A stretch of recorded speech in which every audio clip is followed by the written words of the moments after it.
and Mark Unleashed! Hey, what's going on, guys, and welcome to episode 5 of Matt and Mark Unleashed again.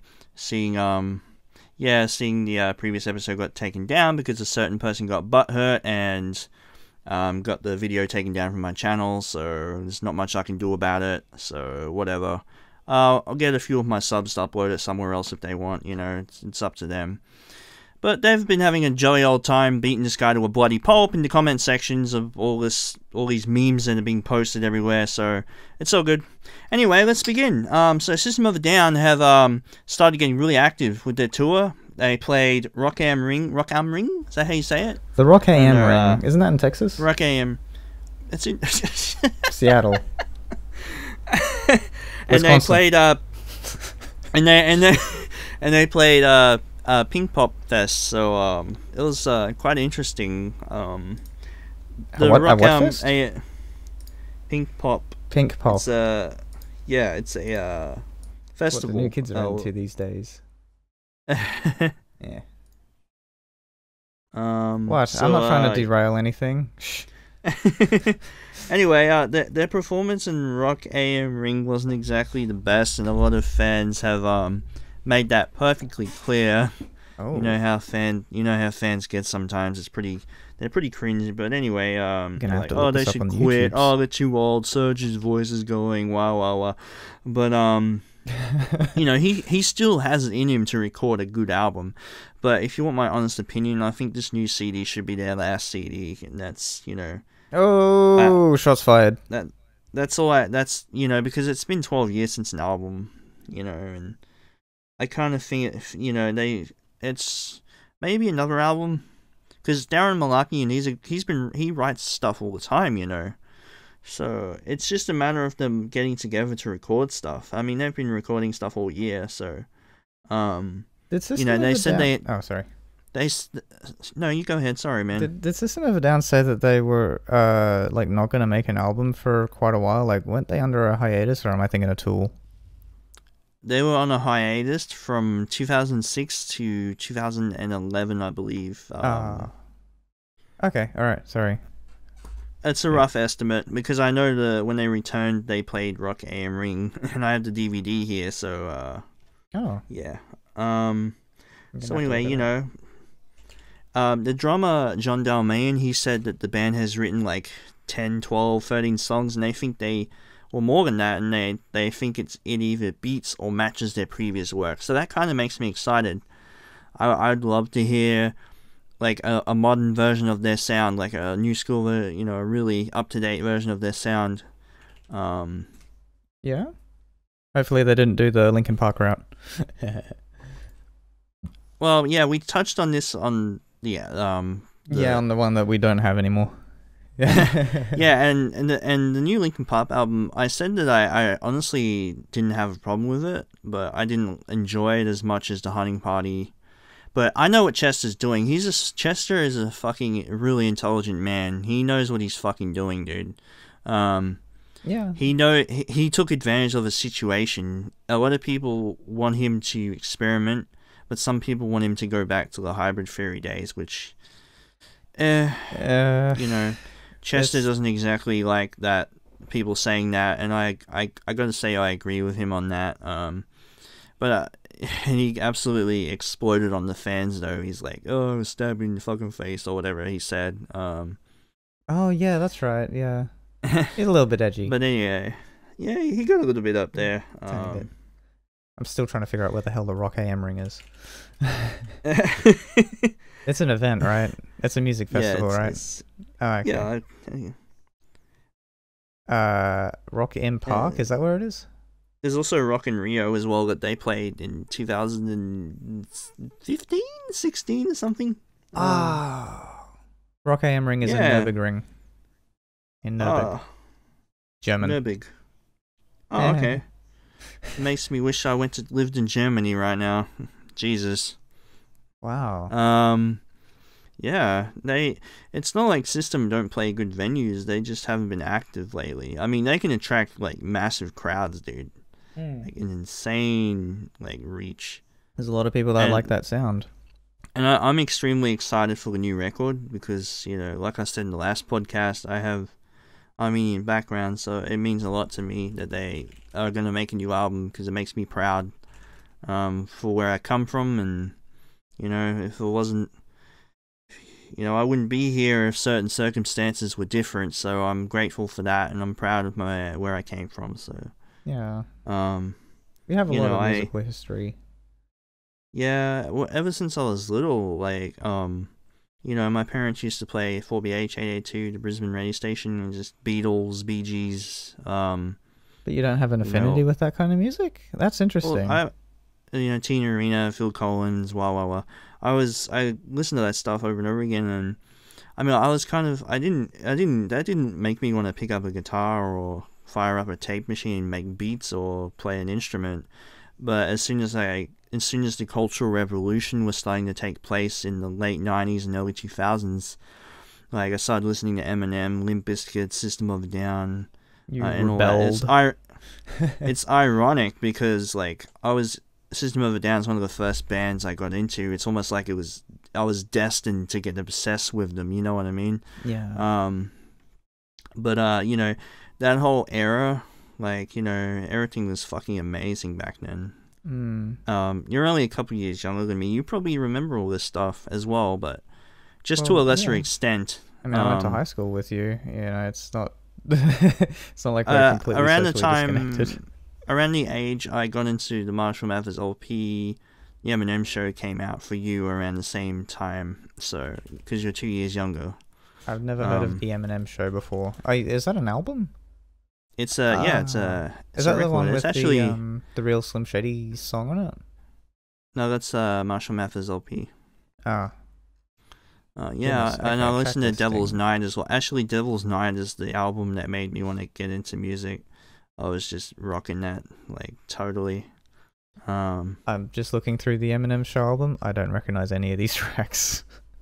Oh, Cleaning Out My Closet. That's the only one I recognize. Yeah, that's the only thing I don't like about that song is the snare drum. Too high pitch?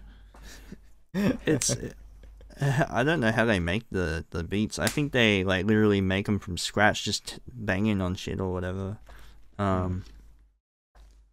That's interesting. Okay. They don't use samples. They just make their own shit. Oh, it's more authentic that way. I don't know. Yeah, exactly. Have a lot more respect for artists who can come up with their own samples. Yeah, exactly. Or at the very least, like, if they take another sample, that they would try to recreate it in a way that they wanted something to sound. You know, not just. Dude. I mean. Yeah. Not to say that taking stock music and reusing it yourself would be considered worse or anything like that. It's just, that sort of different. stuff actually helps songs, you know. That like, a lot of DJs and whatnot sample a lot of stuff, and some of the best songs are sampled. Like Oh right, yeah, everything from Daft Punk. Yeah, Daft Punk, dude. But they recreate the sound with other people's sounds. Like, I'm perfectly okay with what they do. It's just the more original all of the tracks are, the more respect I have for an artist. Remember Eiffel 65? Oh, them. Oh god. Hey, remember Darude Sandstorm? Or what was the name? Alice DJ? Better off than known, or whatever it was. I actually don't know what the hell that is. Is that a meme? We need to make that a meme. I don't know. It's a club song that was big. Like, I mean, I remember when Cher came out with that song. What was it? Do you believe in that? Around that time is when I used to listen to the radio and whatnot, and just I just rock out playing Mario 64 and, like, play Mario 6, listen to B105 and just jam out to that. Just to listen to the radio at all times. Just, I don't know, I because I was more into, like, extreme types of music, like hardcore rap and like new metal and stuff at that time. It was interesting to just listen to mainstream radio at that time because the stuff that was being played was actually good, unlike today where it's just crap everywhere. I kind of feel like it's always kind of been crap. I just haven't been able to identify with any of the top 40 just ever. Yeah, I mean, I know what people are trying to do. They're trying to innovate and evolve, like what it means to be pop. But I feel like it just falls flat on their face a lot of the time, and that kind of sucks. I mean, mumble rap is a good example of something that people detest just to the fact that the music has no meaningful lyrics some of the time, and like you can't understand what they're saying, wah wah wah. But you know, a lot of people were saying this sort of shit about when, you know, death metal started to come out. They're like, oh, what the fuck is this shit? Dude's growling, can't understand what he's saying. You know what I mean? But yeah, this type of music that these people are doing, it's kind of, it takes a lot less skill than playing a guitar a million miles an hour. So that's the major difference, and that's why I wouldn't say I really hate the movement that's been going on in the last 4 years or whatever, or a little bit more than that. But I just don't.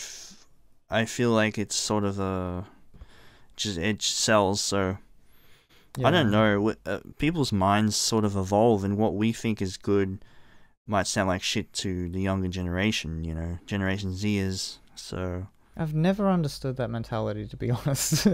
Like, if there's music, when I listen to it, I just go, oh yeah, that sounds good, or oh yeah, that sounds shit.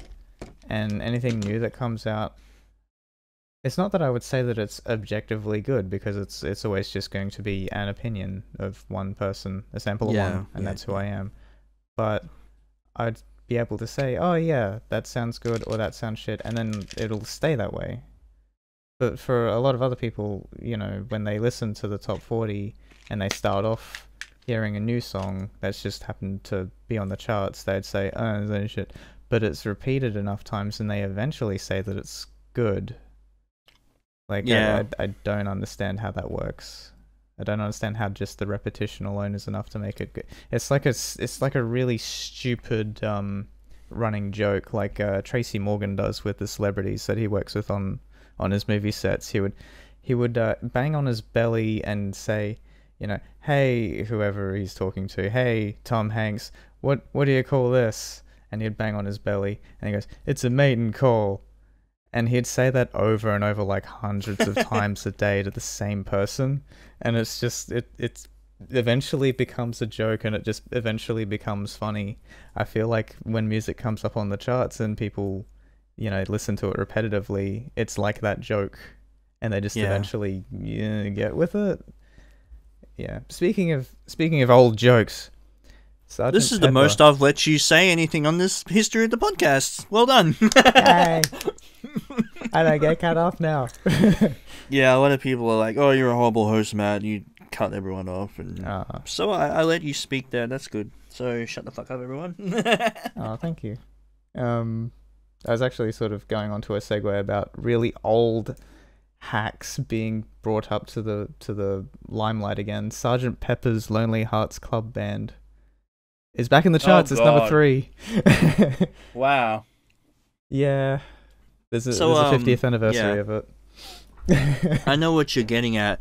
I think at first a lot of people were ironically liking this whole trap, drill, mumble rap movement, but then after a while they start to enjoy it. That's what you were getting at, kind of. Yeah, in a roundabout way. So, you know, I mean, I just like Young Thug. I got no issue with those guys because they the way they do their music, it's really extremely catchy. And a lot of their songs, they actually put effort into a few of their tracks, and I can appreciate that. It's not all just... Gee, that sounds familiar. I got this in my clothes like a boat. Got this diamonds on my wrist like a boat. Or whatever it is. That's no, they actually have... I don't know what song that is. I think it's a Young Thug song. Look up the lyrics. Something like a boss. I don't know. Something. Anyway, like you know boss. what I mean. That type of music, amazing. it gets extremely catchy, especially to these kids these days, because it's all the rage. You know, just have a really hot beat and have some dude just vibing out over the beat, and it doesn't matter what he does. He can just say random gibberish. It doesn't matter. People love it. So Random gibberish, huh? It's enough to sell money. Jesus Christ! And I'm actually like making a living with actual work. I need to get into this other weird ass business where you can just mumble into a mic and get money. It's like, where did I go wrong? No, I went wrong by God, what was it? Nah, it's not really relevant for the podcast. Something Bitcoin. Anyway, I'm not gonna go there. Yeah, Bitcoin, like, just everyone just stopped after like a couple of months. Around 2015, I think. Yeah, I think I stopped there too. Thought about mining it after the $1,000 boom when they went on Silk Road and did some money laundering. Neither here nor there. I really don't know why people bothered, honestly. No, once it caught up and actually gained in value, it's like, why would you try mining it? It's just impossible to do now. I mean, you need like an insanely powerful computer to mine it efficiently anyway, so you'd be spending a buttload of cash. Oh, it's worse than that. It's like you would have these ASICs. They're specifically built processors that specifically just handle mining Bitcoin or Dogecoin with either script or what the hell is Bitcoin made of? I don't know. I forget. But yeah, when you buy into one of those things, it's like, oh, we can mine it at so many hundreds of gigahashes a second. Oh, it's so powerful. And then like next year there'll be same price, but it's increased in computing power by like 100-fold just because that's where the market went. And yeah, and now that little hunk of shit that you got sitting in the corner just reeking its fucking balls off is like, oh, I can't mine anything with this, and I spent $300 on it. Yeah. It's all a scam, kinda, when you think about it. Mining is a scam. Trading with it is probably still somewhat legit. Yeah. Like if you exchange your money for Bitcoin, you can kind of make an investment out of it if you buy low, sell high. You know, like it's an actual stock market. Oh yeah, cool. Yeah, that's interesting. It's speaking of trading stocks, I've been getting interested in trying that out, but I heard it's pretty risky, so I don't know. Yeah, I've been there as well. God. So yeah, I'm with Commonwealth, and I have the ability to trade shares on the Australian stock market with ASX, and it's like, nah, don't want to. Nah, I'm good. I would have liked to have traded on the US stock market, but that's a little more complicated to do when you're in Australia. Well, when Donald Trump got elected, all sorts of fucking chaos ensued. That would have been the best time to like invest on certain areas of the stock market. You know, it's funny, we haven't had a recession in a while. Yeah. Wonder when that's going to happen during his presidency. I don't think it's going to happen. In the second year? I reckon it will. They're already really up shit creek when it comes to debt. I mean, so are we, honestly, Australians. I actually don't know what the Australian debt is. I thought it was like a three-figure billion. I don't know. It's $1 billion, something $1 billion. It's a lot of money. Oh hey, Australian debt clock. The national government debt is fuck off. Oh, fuck off. Well, I'll give you the total. Oh, what is that? 722 billion. That's a strikeout. Good job. Good job, guys. Wow. So we've got a government debt of 722 billion. We have a total Australian debt of, that's not trillion. Hang on. 1, 2, 3, 4. I hope not. No, yeah, 6,323 billion. Wow. What happened? I thought we sold everything to China, didn't we? Don't they own that debt? Well, oh shit, do we want to go back to music? I honestly don't know how the hell the government keeps pulling money out of their ass if they're in that much debt when it comes to like Medicare and all that. They in the NBN, but as that's been proven, the NBN's an absolute train wreck anyway. All that money they spent on it, it's like, yeah, fuck you. Yeah. Pretty much. I don't know. Do you reckon WiMAX would have worked out better? Just have like a internet that gets broadcast over radio waves. Like just super Wi-Fi, pretty much. Yeah. Yeah. That's an interesting concept. Yeah, I think they do that I want to say they do that in Canada, but I think I might be pulling that one out of my ass.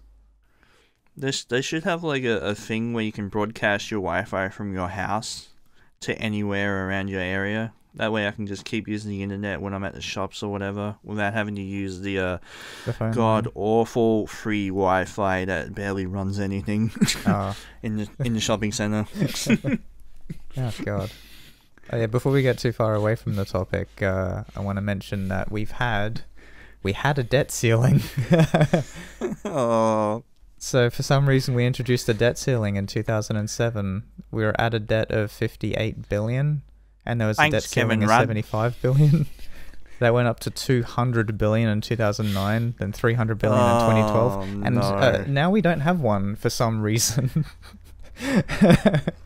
We got rid of it. Doesn't exist. Yeah. We don't have a ceiling anymore. Don't have a roof either. No. Well, most Australians probably won't have a roof over their bloody head in a decade or so. Especially millennials that can't buy houses. It's impossible. Yeah. Exclusively it really is.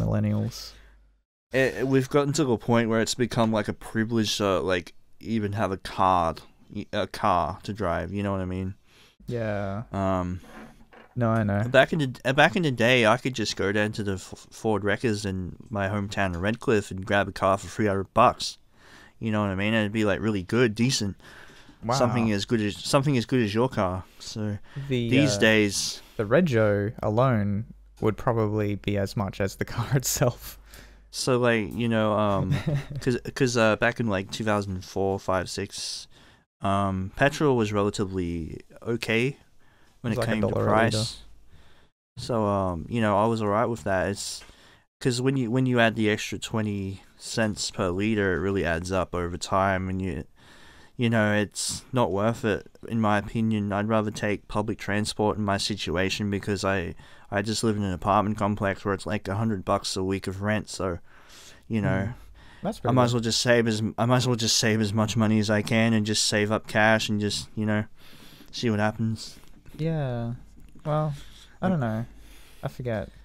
Can you drive? I mean, I cannot technically drive because of my eyesight, so I can actually drive a moped or a motorized bike, but I cannot drive anything that requires fuel efficient. Go get a motorbike. Yeah, fuck yeah. Yeah, I wouldn't mind grabbing one of those scooters. They're pretty cool, actually. A Vespa. Yeah, you don't need a license to drive them, and that means I'd be allowed to, even though I can't see that well.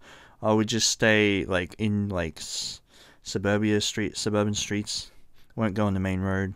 Can you take a Vespa on a train? I don't know. It depends how big it is. Yeah. I mean, if I got a motorbike, I think the limit on your engine size is like 66cc. I think that's legal or whatever until you need to like get a license or whatever. Or it's classified as a motorbike or whatever. But there's a few kits you can buy on eBay which can convert your mountain bike into a motorized version of it.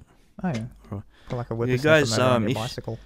For everyone who's listening, go on YouTube and just search, you know, motorized mountain bikes and check all those GoPro videos out. It's pretty exhilarating watching that, watching them go up mountains with those bikes.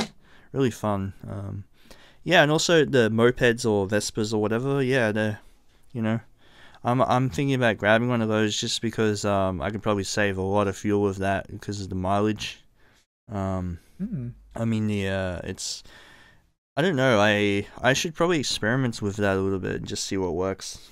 Do you reckon Tesla would ever want to make a Vespa? The Tesla Vespa? Like an electric one? Yeah, one with a battery would be good. Actually, yeah, no gasoline would be preferred for me, because, I mean, the motorized mountain bikes that use gas, they're really powerful, you know. But I'm not looking for power. I just want to get from point A to point B. Yeah, I know. Same here. I don't need a V6. I don't really even need a 4-cylinder. Did we want to talk vehicles on this podcast? That doesn't sound like you, Matt. Okay, so I'll go first, and you tell me your experiences afterwards. Sexual. I originally. Sorry. Excuse me. Accidental anal. So my first car I technically ever owned was a Ford Falcon Fairmont XC from 1976. It was a V8 muscle car, 4-door sedan or whatever. Sedan? Is that what they called? I don't know. Family sedan or something. And I've drove that around several times. It's got a nice carburetor in the front, and it's really powerful too. You can get up to over 200 k an hour in it. I don't know how many miles per hour that is, but I think it's like 130. What is it? 200? Yeah. 200 k an hour, did you say? Well, I think the max speed is 220 down a hill, so... Okay, 200 kph in miles. I can Google for that. Oh, it doesn't do the... Oh, God. It won't work. Thanks, Google. It just tells me what 5, 6, 7, and 8 kph are. Okay, Google. Okay, good. Oh, hey, yeah. Oh, I like doing that, actually, with my phone. Like, when you go into it and you say... hang on, I'll turn it up. Turn up the everything. Come on, you stupid... Oh, God, okay. Okay, Google. And you get that. I like to do this because I'm such an You're such a hipster. No, I'm so mature. I'm unbelievably mature. I'm the most mature person on the planet. I'll say something like this. I'll say, "So gay doodle." It worked.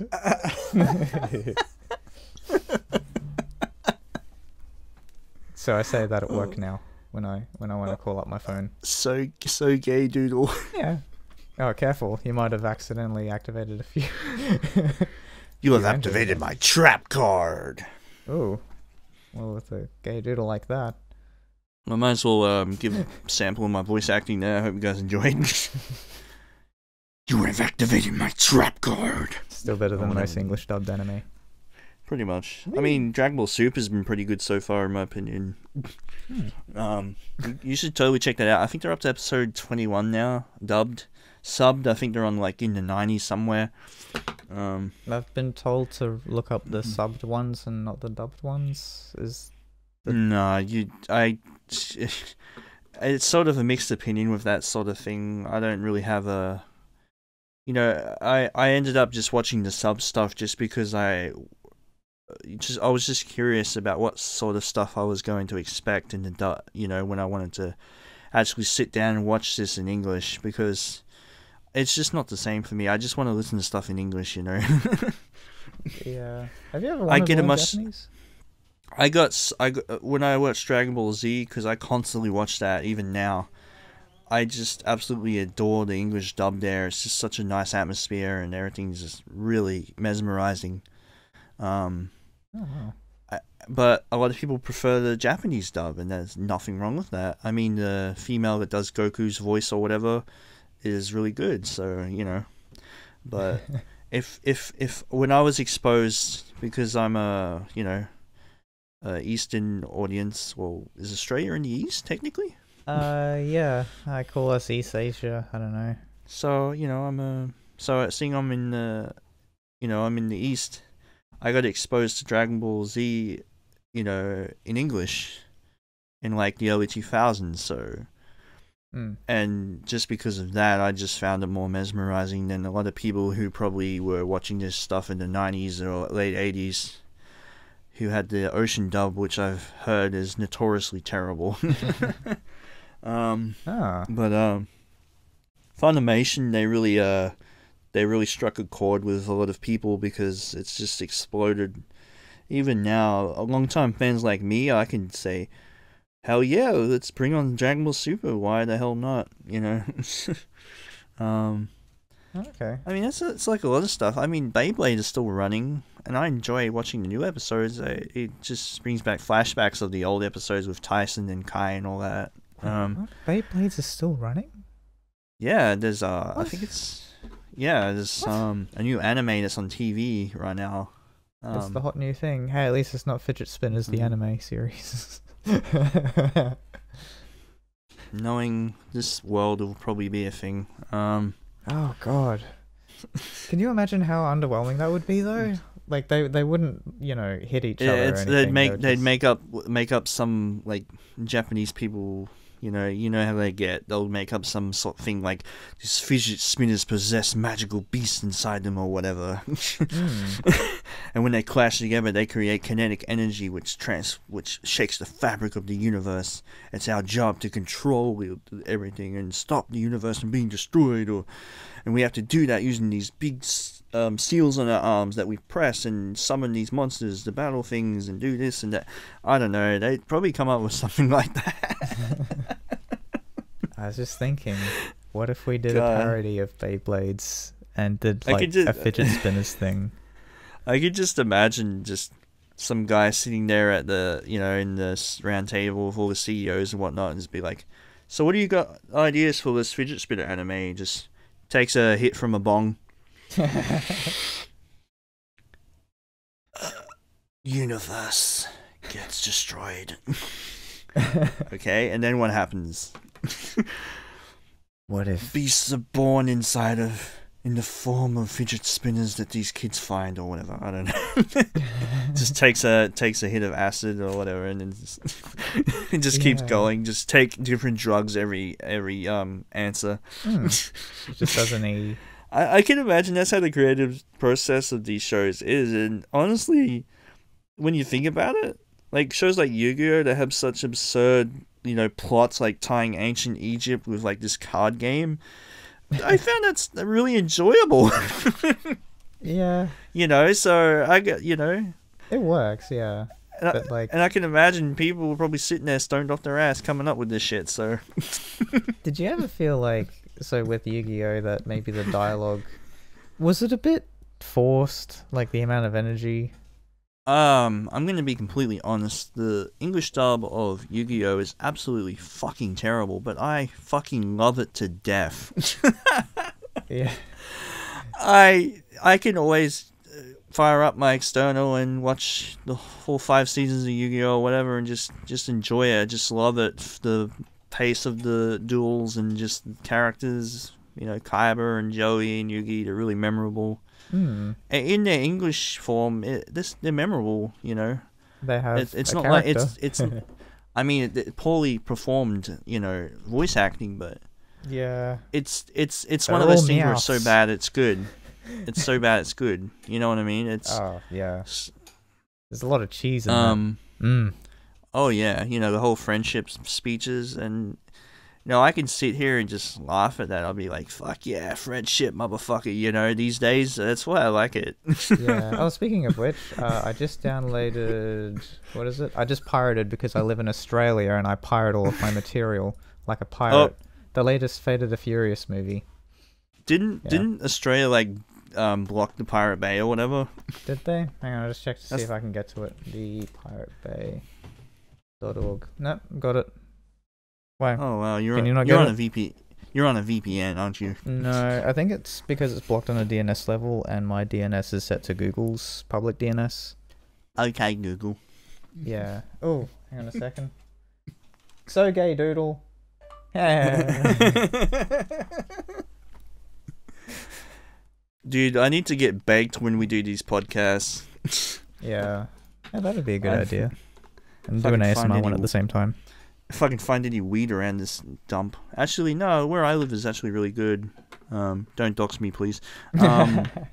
Because I live on it's basically the apartment complex I'm in is right here, and then behind us we have all these shops and whatnot. And the front door is technically out the back here where the car park is and everything, but behind us we have a main road. It's basically a blood vessel to the city. So if I want to go to Fortitude Valley, it would literally take me like 10 minutes. Yeah. Insane amount of time. Just bragging about how close he is to the city because I live in the middle of the countryside. Living in the city. If I start driving right now, I might be able to make it into the city by the end of the week. Living in the meme. This has got to stop. This is cancer. I can't remember the lyrics to that song. Oh, that's right. Let's take it to the limit. Now I know what you're doing. Oh, bloody hell. I could just imagine Filthy Frank doing the Naruto running with that song just playing. You could probably take his anime dub. You could take that and I'm sorry, dub the anime intro video that he did and just put the over the top of it. Probably times pretty well. If I tried to run like that, I'd probably pop both my shoulders out. Yeah, it's not efficient, nor is it practical. It puts all the weight on your legs. Arguably, that makes you run faster, but it hurts your legs really bad. Isn't all of the weight on your legs most of the time? I thought it was more of an issue of putting too much pressure on your hips or something. Oh yeah. Well, when you face downwards, I always find I'm able to run faster for some reason. It's really weird. Oh, better aerodynamics. I guess. I don't know. Something to do with you being fat, probably. I'm not fat. No. Anymore. Compared to me, I've dropped a lot of weight. I started detoxing on this coconut stuff, and it's really good. Oh yeah. Yeah, congratulations on definitely getting fit on your new diet. You have a new diet. You're drinking water, not soda. Yeah, water just makes me feel good. Like I just feel like I'm just normal. Oh god, sorry. For the last 5 minutes, I've been wrestling with something in my stomach. Oh god. Hang on. Vomits everywhere. Everyone can jack off now in 3, 2, 1, go. That feels really good. Anyway. There's fat material for everyone. Enjoy.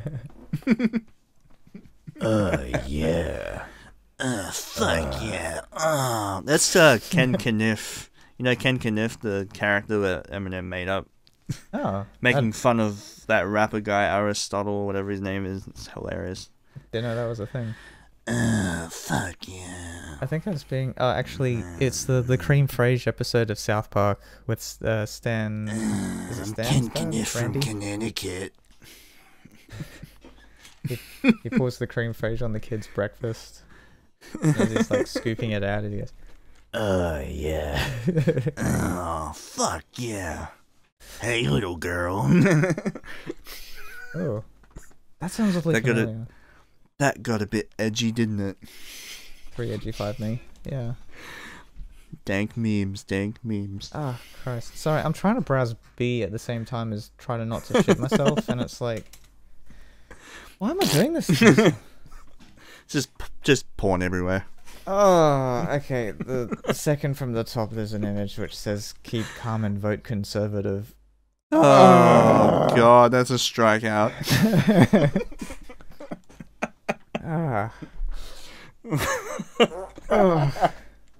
You farted. Trying not to shit myself. All right, cool. I'm glad this is going on the internet. This is good. Remember that was a quote from that South Park episode where it's like, you farted. I can't remember what it was. Hang on a second. I want to send this image to you. I'm throwing a couple of images to you on Skype just for the lulz and the keks. Top kek. Yeah. All the keks. What else did you have on the list to talk about? Is it just Dr. Keckle and... No, I want to talk more about Linkin Park, actually. Like, seriously. Yeah. Okay. Like I said before, I really enjoyed the Hunting Party because it's, like, really aggressive, like, you know, alternative metal, borderline speed, thrash metal stuff. And the Darren Malakian feature is probably one of my favorite tracks I've ever done. And it's funny because I used to, post on a lot of forums. I don't really do that much anymore because I'm busy with trying to get all my stuff Well, in general, I just work on a lot of stuff now. I don't have time to go on forums, but I always said that I think Hunting Party is better than Hybrid Theory when it comes to musicmanship, and a lot of people are like, what the fuck, that gave me cancer reading that, wah. And you gotta admit though, the musicmanship on that album is absolutely incredible. Like the way the drumming, the guitars, they just flow so good. And let's be honest, I understand. Look, I really enjoyed Hybrid Theory and Meteora. Actually, Meteora is my favorite album. You know what I mean? Just because I feel like that's it. That's how you do it. With Meteora? You go from new metal to a mature, redefined, masterpiece. And just you move. You go from being an angsty little kid into a mature adult in one album cycle, and that's how you do it. Pretty much. Yeah. What are your experiences with Linkin Park? How did you become a fan? So, oh god, I sound like such a tryhard when I tell the story. But like, okay, my sister bought Hybrid Theory, and I listened to it in the end, and I thought, oh, this is a good track. I still think it's a good track, you guys. It's okay. And then her friends from high school, they got into Meteora, and they thought it was good. And I thought it was pretty good too. That was actually the first album that I listened to all the way through, and then I went back to Hybrid Theory. Then, Breaking the Habit was on B105 a lot, because they used to, there used to be like this Hot 30 countdown. They'd play from like 6 o'clock to 9:30 p.m. or something. And they used to have this song contest. They'd put two songs together, and whoever would call up and vote for whatever song the most would win. So like, and everyone would be ringing up saying, Breaking the Habit, Breaking the Habit, Breaking the Habit, play Breaking the Habit, and like literally a few weeks in a row, Breaking the Habit would get played every single fucking night. Oh wow. That just goes to show you how good Meteora it was. Like, the songs in it, just really good. Really, really memorable and captivating material. I don't know. I liked the rap and rock. It was genuinely a decent album. That's how you do the new metal thing, because like they had their own spin on it. They were able to be experimental with their sound. Like, they'd have all the like movie score hits and taps and all that, like the sort of stuff, you know what I mean? Yeah. I think it has something to do with Mr. Hans. That guy, Yeah, he used to sample a lot of like movie score stuff, or he'd actually make it so he made his samples. Yeah, he's a producer, so what do you expect? DJ as well. So I can respect musicians that, a lot of people will be like, oh, new metal ruined metal, I miss the old days of the 80s and 90s, blah, blah, blah. But you got to admit, if it wasn't for bands like Linkin Park and System, I wouldn't be into Metallica, Slayer, Creator, Vader, Sodom, all types of freaking heavy bands. Cannibal Corpse, freaking, Jesus Christ, Violence, Municipal Waste, how do you say that? Municipal Waste? Municipal Waste? All these types of new school bands, Evil, all these bands, all these crazy bands I just fell in love with, from the 80s and 90s and now. I can appreciate where the genre came from, but I also like where it went. That's why I really like Linkin Park as a band, because they were able to make it something you could listen to and not completely cringe. Fred Durst. Nah, Limp Bizkit as well. Yeah, shots fired. Nah, Limp Bizkit's Chocolate Starfish. I mean, and the hot dog holy crap. Well. Yeah. Dude, that album. That fucking album, dude. That's one of the best albums I've ever heard. It's just a spur of the moment thing. It's just magic. One of those, you can't recreate something like that. Yeah. It's just one of those days. That was. I used to listen to that whenever I get pissed off at school. I just throw it on and be like, "It's one of those days you don't want to wake up." Not quite. I used to have that on my. It's just one of those days. Just one of those days. Oh, whatever. Oh shit! No, that was too close to on Game Grumps. They do I think it's just Dan who does it. No, it's not Dan. It's the other one, Aaron. He'll say, "Are we going on an adventure?" It just reminds me of Fred Durst. God damn it. Oh no. Yeah. Ew. That's a terrible parallel. We're going on an adventure. Or whatever. Oh yeah, going back to sorry, am I trying to change the topic? I'm trying to change the topic back to how I know Linkin Park.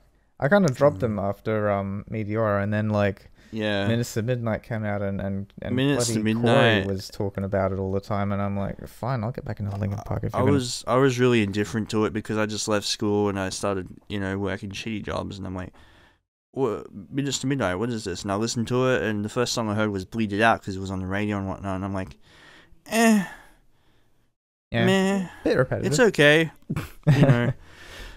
Bleed it out, digging deeper, just to throw it away, and you had some hipster clapping, samples in there or whatever. I just felt indifferent to it, but I like the guitar riff there. The guitarist, he's really talented, dude.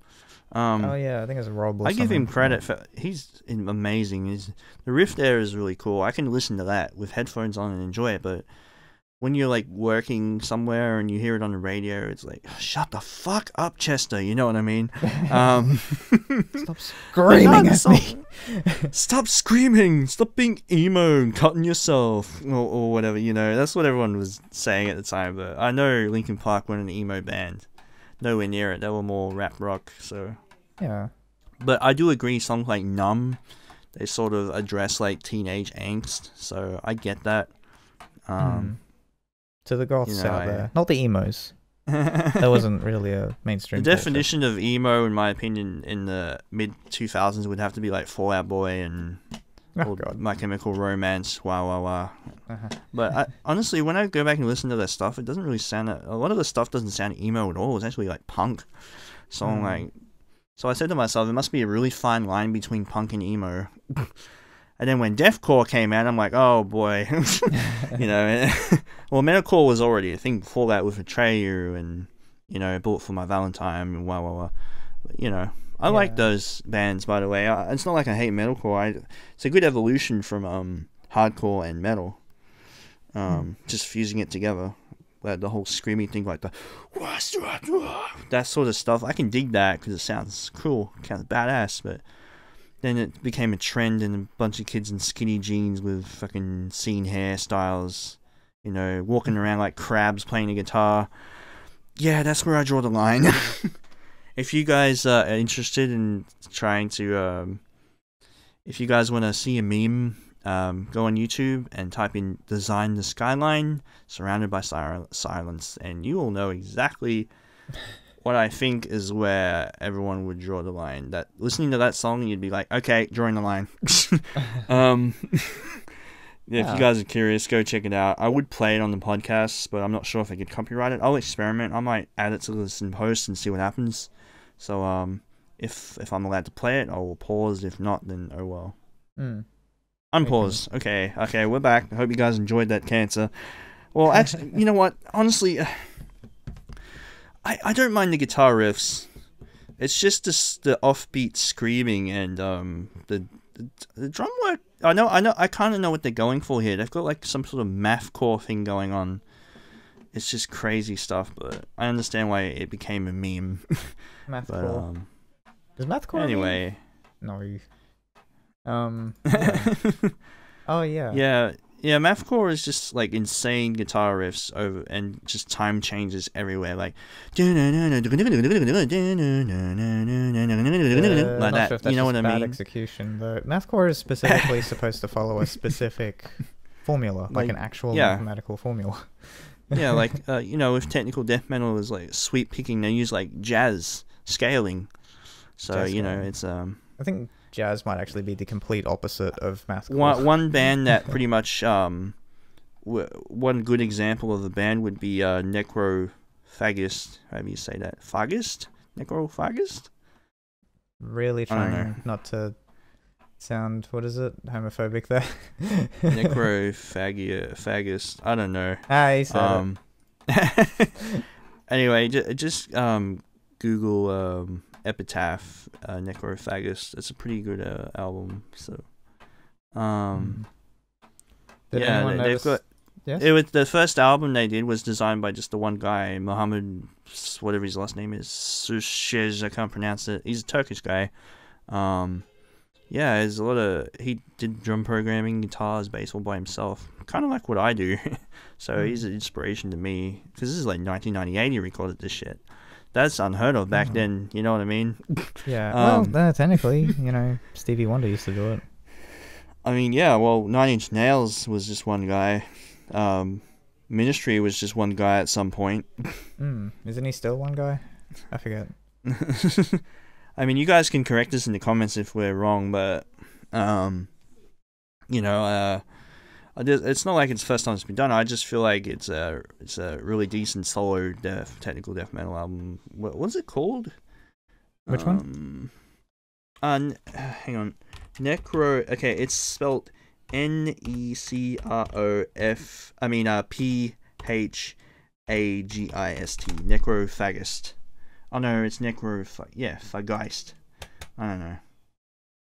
Yeah, it's German technical death metal band. Yeah, they got the first result that comes up is Stab Wound. Oh god. Yeah. That pretty much gives you an idea what they're about. Hey, they're on hiatus.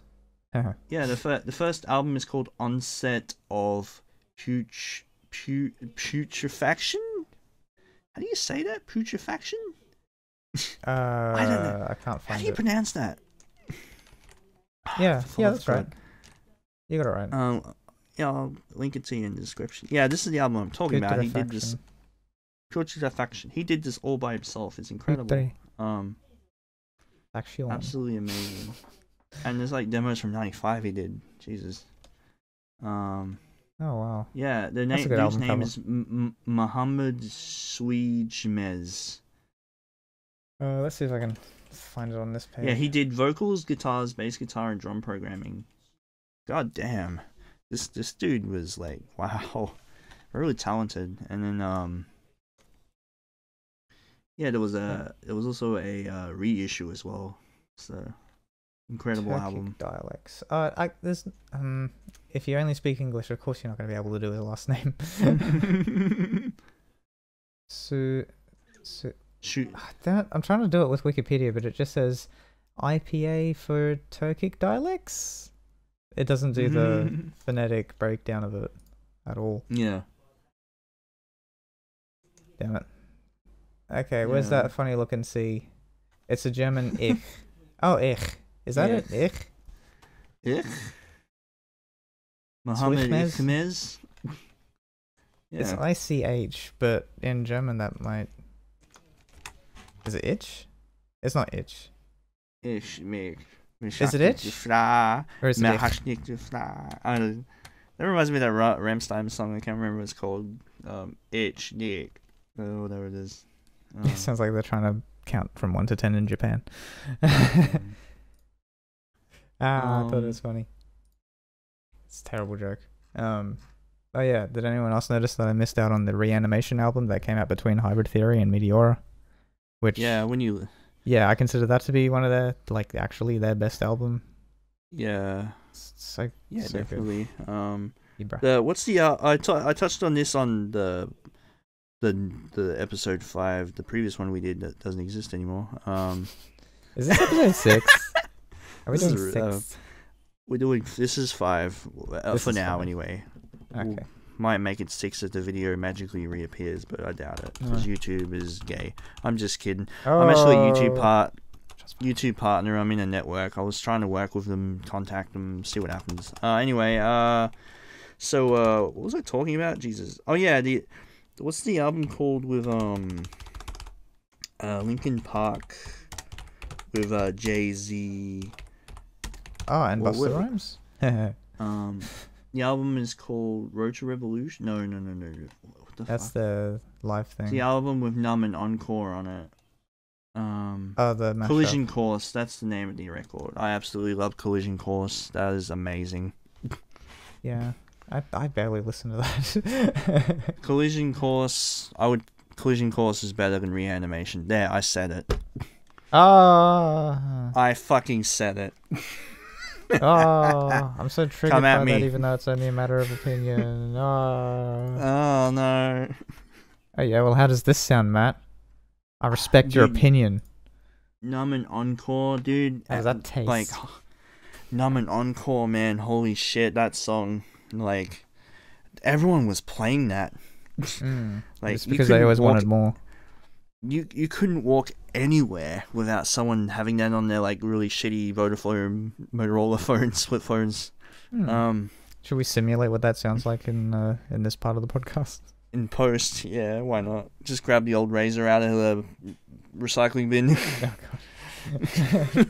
Oh, actually, I think I have. I still have a lot of my old phones, and I've just thrown them out recently. Oh God, I could totally do that. Then again, actually, yeah, I do have a really shitty pair of speakers that can, recreate it. Just play it through my microphone. Oh God. Reanimation, is that the techno album, like the remix album? Yeah, it's a whole bunch of artists and they all remix. I think I've definitely heard that. Sorry, go on. They remix parts from Hybrid Theory and I think also Meteora, because that seems a bit surprising. I think Reanimation came out before Meteora. And yet, so. Wow. Well, anyway, I remember enjoying Reanimation. I also listened to like the underground compilations that they put out, and also the ones that the fans put out unofficially. Like the early demos. Like I remember saying "Pardon Me" on the Hybrid Theory EP being one of my favorite songs, just because of that guitar riff. Is just like really cool. Like I like the rapping because, dude, Mike Shinoda, he can rap, dude. He's got bars. Like his delivery is really good. Yeah, actually, his flow wasn't the best in the late '90s, but dude, that's kind of like the way everyone was rapping back then, because it was all like battle rap and shit back then. Like Eminem was rapping kind of offbeat, sorta. So with Eminem show, he started to ride the beat better. Well, not better. I say he started to just ride it. I feel like maybe they do that just to add the human element to it, so it doesn't sound so mechanical. It's kind of like how it's like talking over the beat, because I used to do that when I used to rap, and everyone was like, "Oh, this sounds terrible, wow, wow, wow." But like, you got no flow. That was ironic coming from someone who's an Eminem fan. Oh God. Yeah, that's probably what wasn't the best place to post my shit, but full of trolls, huh? Yeah, full of nerds and people that worship battle rappers that no one's heard about. I'm actually just looking up to see. So with Linkin Park Underground, they release a new album every year, and I don't know if you can get like the previous set. They're up to 16. I've got 13 downloaded. Yeah, there's also like this really old version of some song that has like, it's got like an abbreviation. It's like a QWERTY. That's the one. Oh yeah. Is that old? Yeah. Huh. Hang on, let me look it up. QWERTY Linkin Park. Let me just listen to it. I got desktop audio disabled, so it's all good. Yeah, it was on Underground 6. 6, yeah, and it was on their EP for Songs from the Underground too. Oh my god, this sounds really heavy. Holy shit. Released in 2006. Dude, I love this. Holy crap. Oh my god, this is like thrash metal. This is amazing. Holy shit. I forget what it sounds like. Do I want to play it? Should I play it too? Oh god, here we go. I might add a little snippet in post if I can. I might be able to get away with it if it's like 5 seconds. Oh, that. I remember. That was a good guitar one. riff. And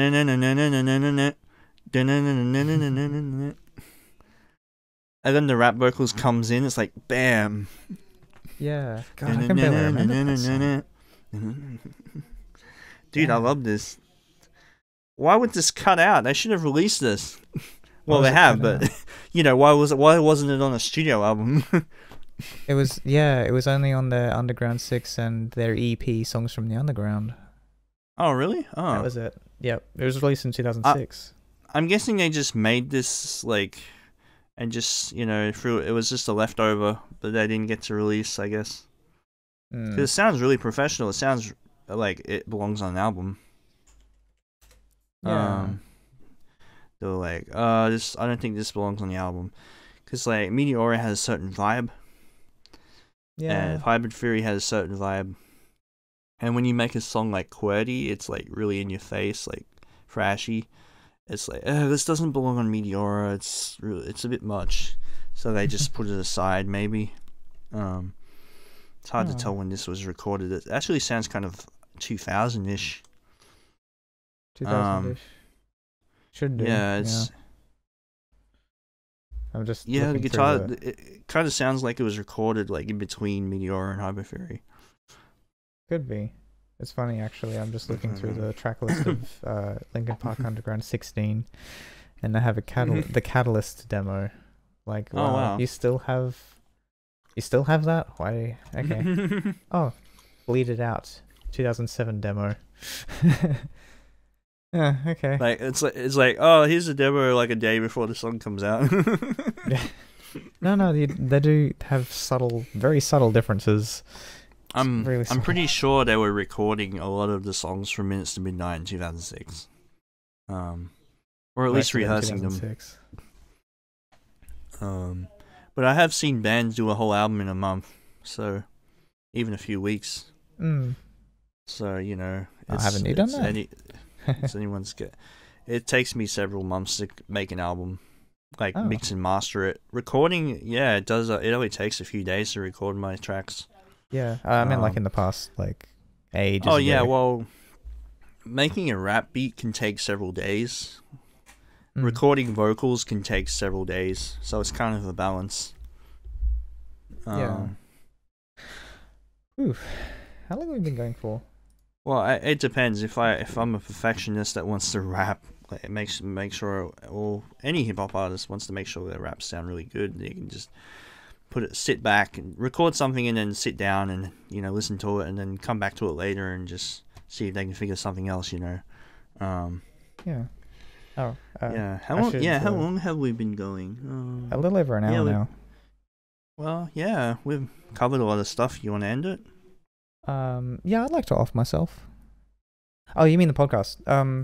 Yeah. Edgy. It's a good idea.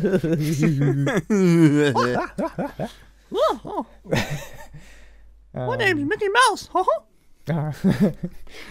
boy, damn. Can you hear that? That's a copyright infringement strike. That's a community guideline strike because people are butthurt. There you go, Matt. Not just Disney. Oh, God.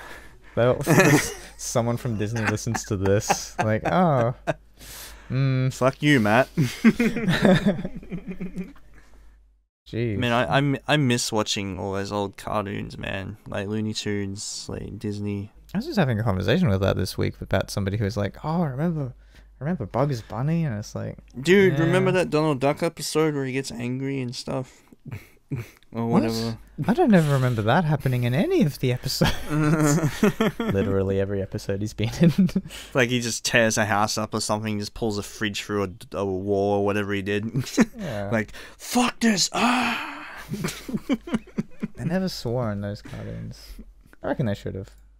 They did use like sort of back then it would have been considered like edgy language. Like they'd say like, dang it, gosh, darn it, or something like that. I don't know. I'm kind of reminded of, what is it, Orgasmo? And there's that one, like this bouncer guy, and they let him get away, and he goes, "Oh, golly." Like, yeah? Frankly, really? my dear, I don't give a damn. Remember how that was enough to make that movie R-rated. Oh, he said damn. Oof. Damn, we're gonna have to make this PG. Shit. Oh. Reminds me of the Live Fast Die Hard movie where it was PG and everyone was bitching about it.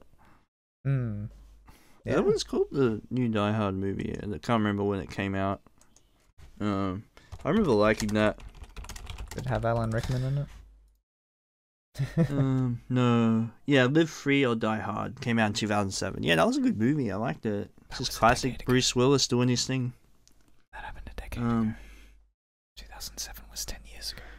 Oh God, I feel old. You finished high school a decade ago. Did I just remind you of there being some sort of I party? was really depressed in 2007. It was borderline insanity. Yeah. Constant. Yeah, my emo phase was really brief though. It didn't take me long to become like a metalhead. Like it literally, well, I had like an emo fringe or whatever you would call it, but I was listening to Metallica and Slayer during that time, so I wouldn't be considered emo. Even though I'd be walking down the street and some kids on a BMX bike would say, "Hey, oh, you golf," or whatever, and I'd be listening to fucking Slayer. God. But then again, I'm just like that's a misconception of what the culture is, or whatever. But to bear in mind that if you gave them a cycle of thought, what do you call it? You know, like how when your CPU has clock cycles, what does your brain do? I don't know. When one synapse fires from thinking about how the people in Redcliffe would perceive you, you know, you might as well just off yourself at that point. How low does your self-esteem have to be where you'd listen to the opinion of someone from fucking Redcliffe? Yeah. Yeah. It just reminded me, the South Park episode where there's like vampire kids and goths, and they're like, God, these guys are just copying our style and just adding vampire teeth in their mouths or whatever. Oh yeah, that's right. I thought that was kind of funny. We're not emo, we're goth, or whatever it was. Like they think they were emo. Yeah, like there's a massive difference, and it's like they're trying to separate the lines, even though there kind of is a massive difference. Like goth people are really cynical and like really, you know, they hate the world. Emos are just temporarily upset over a breakup. Yeah. I get it. Well, that's a generalization, I guess. Even that, it was just a trend at the time to have like anime-looking hairdos. Sorry, I'm browsing 4chan again. I'm having flashbacks to 2006 and 7 all over again. 8 with all the scene girls putting shit in their hair, and goddamn, they still do that. Don't worry, nothing's changed. Oh wow. Okay, can I send you an image that I found on 4chan? What? Never mind. Okay, no, this is really stupid. Somebody drew a picture of The Simpsons where Lisa has just this massive, like a huge dick. It's like body size, and it's just pissing directly into Bart's eyes. And there's a speech bubble above her head that says, "I'm piss," and Bart's speech bubble says, "I caramba." Really badly drawn. It's like Ren and Stimpy kind of design, but it's really crude at the same time. Oh God, internet, what have you done? Yeah. What have you done? Boy, you need to go get a spanking. Oh golly. That is unacceptable. Go to your room. Should I? Sure thing. I'm in my room though. Should I send you the picture? I really don't want to see it. I've seen enough shit. Okay. I'm desensitized to the point where like if I saw someone die in front of me, I'd be like, seen it. Pretty much. Well, when virtual reality becomes a thing, that's when that joke would be relevant. Yeah. So right as you said that, I guess it was well timed, but like at the same time, I'm looking at an image also on 4chan. So it's got like a banner on the top and bottom. The text is, "You have been visited by the smiling hemorrhoid." Guess what the picture is? Yeah, someone's like really close picture of a butthole and a smiley face on it, and the hemorrhoid is the nose. Oh wow. Why did I have a Why did you click on 4chan again? Yeah, exactly. Oh God, that is wow. I like the internet. I fucking despise it, but it's a great platform to get yourself out there, definitely. Probably without without having the big reach that I have, no one would probably know about my music or anything. No. I'm thankful for my fans and subscribers that, you know, look out for me. Someone wants to start shit, they jump on them, and I appreciate that. Saves me having to take time out of my busy schedule to plot my revenge or some stupid shit like that. I don't like doing that. It's just not me. You don't like? I got work to do. You know, I gotta do stuff. I got no time for drama and the games people play. You know, so that's the bottom line. Is that what you're saying?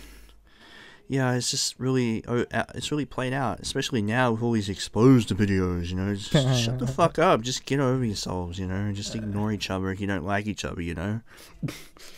What the hell? Sorry. Oh, God, sorry. I think I accidentally found some child porn on 4chan. Wow, she's really black. Do you want to see this picture? She's really black. No thanks. No, it's not thank you. It's not adult. There you go, buddy. Wow. God, I forgot what that looks like now. Oh wow. I know, right? Bad. Yeah. It's really like there's black and then there's black, and she's really black. At least I'm not using the N-word. I think that's the darkest shade I think your skin can get. I think I've seen darker in Deception Bay. Oh wow, that's a really black person. Hey guys, Google who is the blackest person. The unofficial blackest man in the world? I'm in between. I have like olive skin because I got Middle Eastern in me, so... Yeah, your culture isn't very white, but you can very easily be confused for the whitest person in the world. No, not at all. No, that's me. That's right. Oh yeah. A lot of people ask me if, like, am I Maori or am I Samoan, and I'm like, yeah, sure, why not? just because of my massive build and like my, you know, my hair, they like, you know. Yeah. Oh hey. Well, I wouldn't say massive build. What was that? What? Yeah, that website, blackpeopleloveus.com. I like that website. Hasn't changed in 20 years. It's a beautiful website. What is this? It's looks like it was made in front page, probably because it was, or Dreamweaver. What the fuck is this? What am I looking at? So on the top of the screen, woo! It's got this title, Black People Love Us, for love written in red, and a little gif of two hearts beating next to each other, and a subtitle under it. We are well liked by black people, so we're psyched, in parenthesis, since lots of black people don't like lots of white people, white with a capital W, and parenthesis, exclamation point. We thought it'd be cool to honor our exceptional status with a rockin' domain name and a killer website, exclamation point.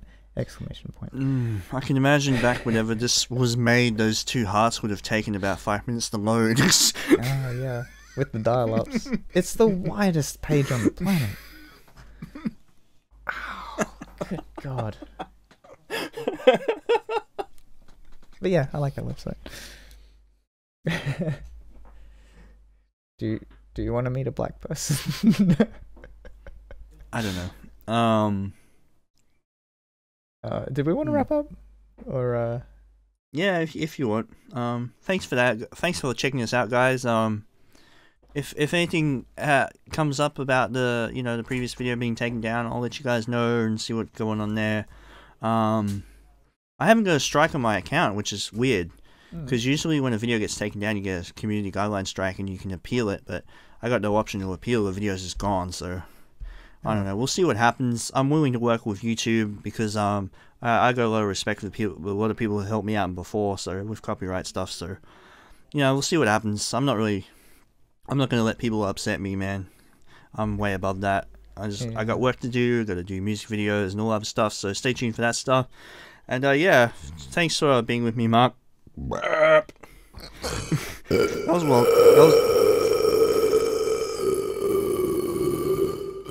to you too, man. There's your fat material for all you guys. All right, guys.